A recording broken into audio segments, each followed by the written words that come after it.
beautiful, bright lights in big city of New York. We were just hearing Dr. David Jeremiah here on AFR Talk on most of these stations, and when he's talking about coming to New York at Christmas time, he's really telling the truth. There is no place to observe the holidays quite like what we do here in the big city. And so if you are headed your way up here to be part of the David Jeremiah, the Jeremiah Bible debut, all that kind of stuff, let us know. I think it might be fun for AFA Today to do some live audience shows during the time that some of you may be in the area. So we'll be more than happy to do that. But a gorgeous day today, about 75 and sunshine. I hope it's nice where you are. Got a lot of notes last week saying, Kevin, stop saying how beautiful it is in New York. It's just hot and humid where we are. I apologize for that. But welcome to a brand new week. Not a week of good news, by the way. And after my broadcast on Friday, I got so much email and Facebook messages and other things. Let me read a couple of them to you. One of them was from a very nice woman. Let's see, who was this? By the name of... it must be on the other page. Okay, I'll get to it. Anyway, Stephanie Jackson. She said, Kevin, I love your show the majority of the time.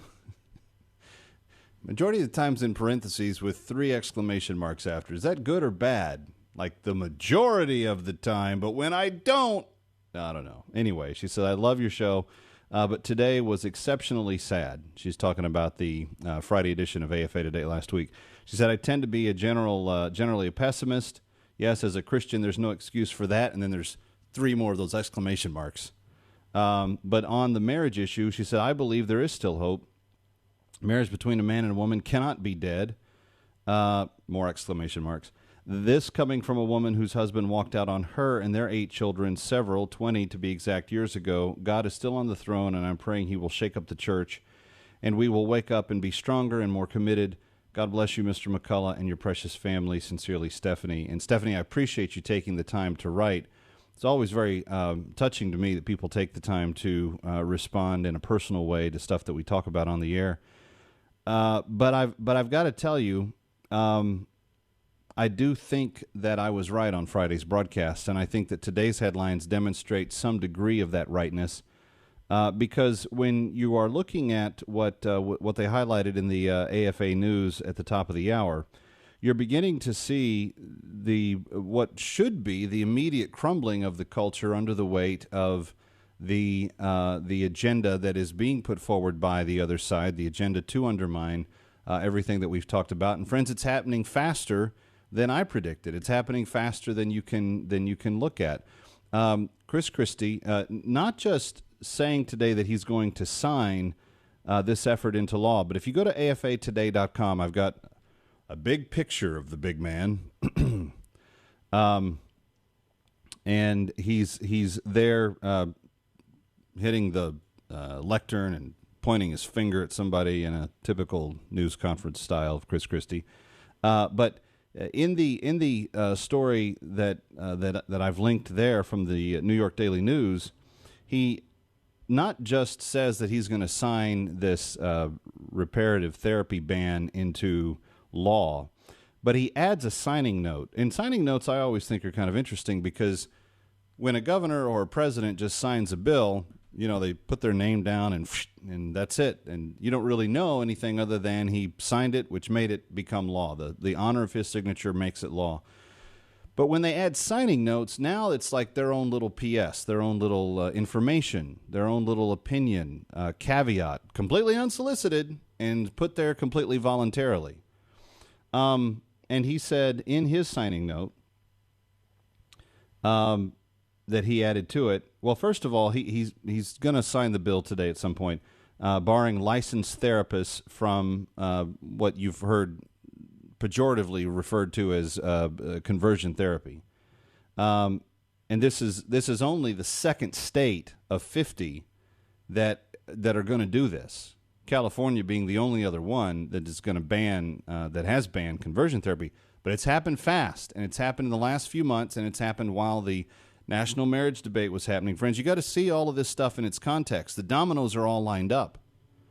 When the Supreme Court caved on marriage and when the judges in California punted last week, and I and I had my, depressing sour tone moment on Friday, it's because I've seen all the dominoes for a long time. And now they're just for like a couple of miles of those. But California signed it first. They got rid of their so-called conversion therapy. Now it's against the law to do that. But Jerry Brown is an avowed leftist as governor of that state. Their legislatures are wholly owned by leftists that have no desire to see America be a good or a godly nation. So there's not really any explanation that you can have for how leadership failed in California. New Jersey's a different story. Christie is often touted as a presidential candidate. By the way, my phone lines are open at 888-589-8840 if you want to jump in on the conversation. 888-589-8840. But in New Jersey, you've got a different guy. You've got a Republican who ran as a conservative to John Corzine when he was governor, and has, in many respects, governed as a conservative. He took on the unions. He has taken on the homeowners' taxes. There's other things that he's taken on. They have done more outreach to the church community than any administration previous to them. So there's a fairly large difference between Chris Christie and his Democratic predecessors, John Corzine, before him Jim McGreevey, and the whole cadre of a joke that is the New Jersey Democratic Party. But all that to say, there's been a lot of pressure on the governor to look at this bill, and there's been some speculation for some time that there would be not really knowledge of where Christie stood on this until he actually did sign the bill. Well, leaked to the Associated Press, there was a signing note that will accompany the bill that is being made public today, in which Christie states the following. Governor Christie says he believes that people are born gay and that homosexuality is not a sin. That view, says the New York Daily News, is inconsistent with his Catholic faith. The Republican governor also said the health risks, now listen very carefully to what he says here, the health risks of trying to change a child's sexual orientation as identified by the APA, who sold out to the homosexual lobby years ago, outweigh concerns over the government setting limits on parental choice.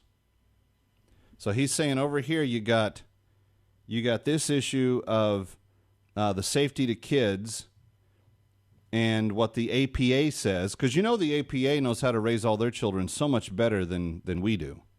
But the APA over here, the self-inflated, self-bloviating, self-important, self-exalting American Psychological Association, they're over here and they're saying, hey, the damage you're going to do to a kid if you try to change their sexual orientation is so great that it actually outweighs, listen to me, people, they are saying that it outweighs the choice of a parent to choose therapy, counseling, input, guidance, correction, and instruction into the life of the child. Do you understand what they're saying? Do you understand what Governor Christie is saying here? He's saying that he is governor, and as the American Psychological Association, and as the public educators, and as the left wing of the left wing of the left wing parties in America, that they know more about how to raise your kids than you do.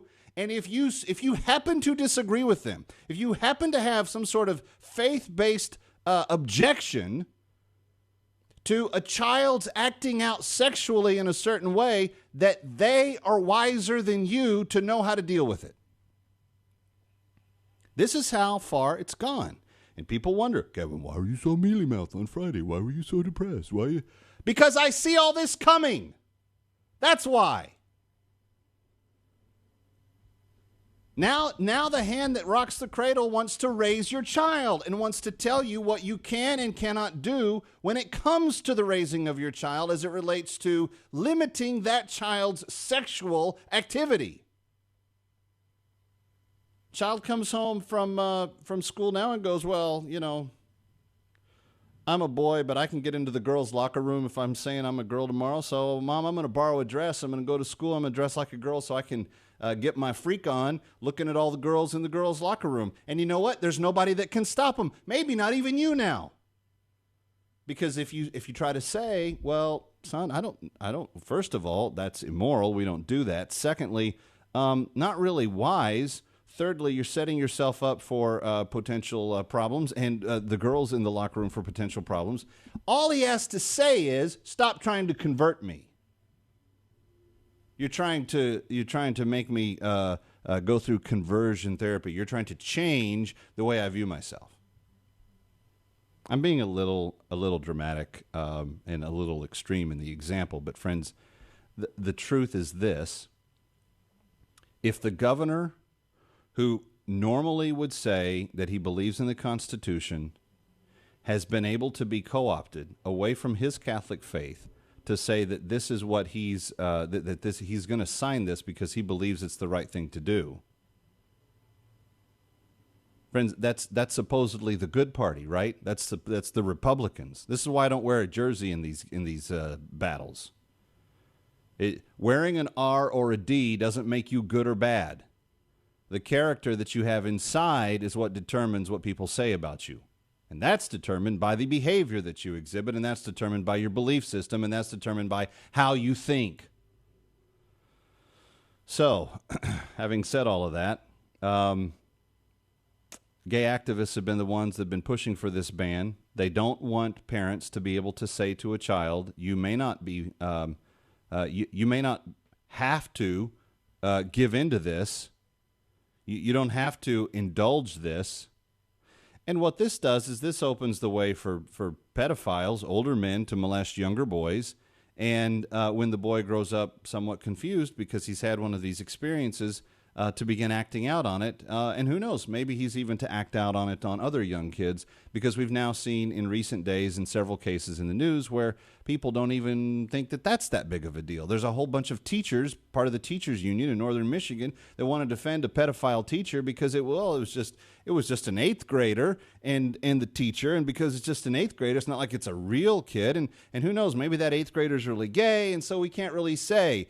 When it comes to sex, we can't have boundaries anymore. And if you weirdo Christians would just get off your moral high horse, then we could just have the big orgy that everybody wants to have and just have crazy, crazy sex parties and everybody be happy.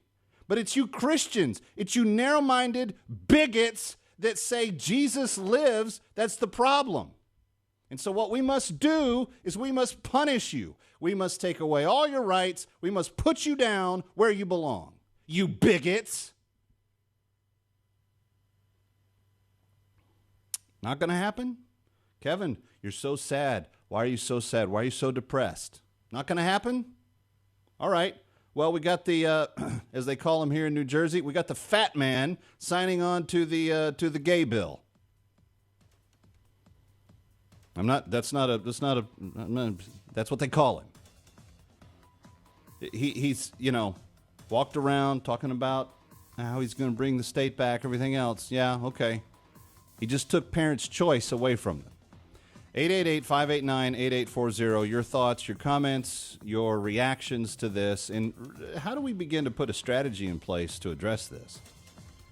We'll take your ideas on that next. I'm Kevin McCullough. It's 19 past the hour. Thank you for being with us on maybe a more disturbing Monday than the one we had on Friday. This is AFA Today on AFR Talk. Stay with us.